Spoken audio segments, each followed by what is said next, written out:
Hello friends and welcome back to our channel. So आज हम solve करने वाले हैं एक new paper which is CPT Odisha 2025 का पेपर है। एंड जैसा कि मैं हर वीडियो में बोलती हूँ कि आप कोई भी एग्ज़ाम दे रहे हो आपको ज़्यादा से ज़्यादा एमसीक्यूज़ एंड पीवाईक्यूज़ सॉल्व करना चाहिए सो दैट आप क्वेश्चन के साथ फेमिलियर हो। एंड आप जितना ज़्यादा प्रैक्टिस करेंगे उतना ही ज़्यादा आपके लिए सोशियोलॉजी ईजी होगा।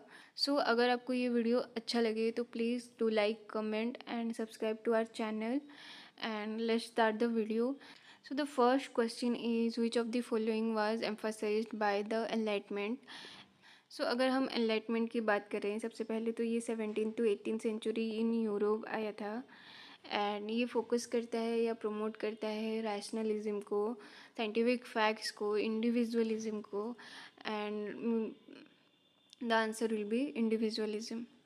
Who among the following is not a figure belonging to formalistic school of thought? So formalistic school के बारे में अगर हम बात करें तो formalistic school basically focus करता है how to study society structure and इनमें आते हैं von Wiese, Vivekananda and Sorokin. But जो नहीं आते हैं who is George Simmel. So George Simmel को बेसिकली हम सोशल चेंज के कैटेगरी में पढ़ते हैं। From which language the word communist is derive? So कौन से लैंग्वेज से कम्युनिस्ट डिराइव हुआ है? And the answer is Latin. Indian crowd supporting the team India in cricket match exemplifies feeling of which type of group? सो जब भी हम अपने ही nation के या अपने ही बिलोंगिंग ग्रुप को सपोर्ट करते हैं तो हम इसे इन ग्रुप कहते हैं। सो ये दिया था WG समनर ने। Which of the following is not a characteristic of culture? So culture का कौन सा characteristic नहीं है ये पूछा गया है। and the answer will be culture is cyclic. culture cyclic नहीं होता है, ये time to time evolve होता है। so the answer will be C. Which of the following approach to study the power can best describe to gain of power by bourgeois leading to the loss of power by proletariat? सो इसमें power के बारे में पूछा गया है। Basically इसमें ये बोला गया है कि अगर एक ग्रुप के पास पावर आता है तो ऑटोमेटिकली दूसरे ग्रुप का लॉस होता है। And the answer will B zero sum approach.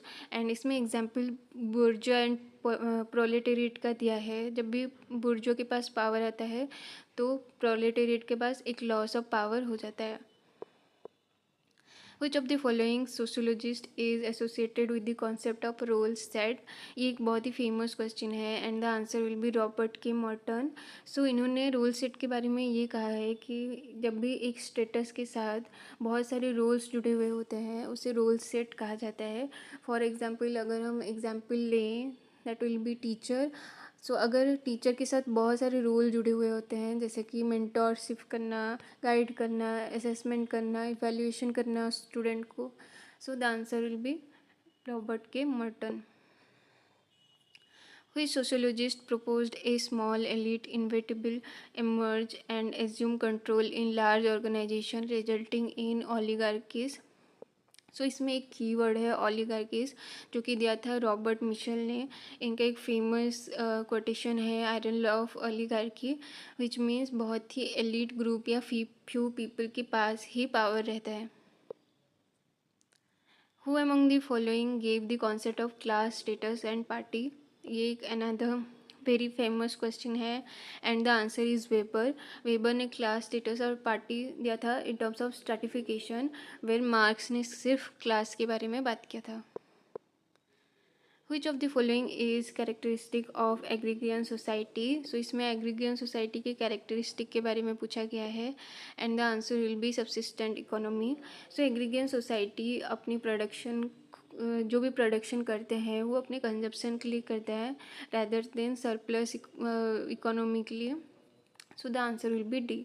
सो ये थे आज के 10 questions and in the next few parts हम इसके पेपर सॉल्व करने वाले हैं।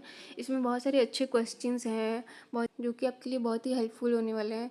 So do follow and subscribe to our channel.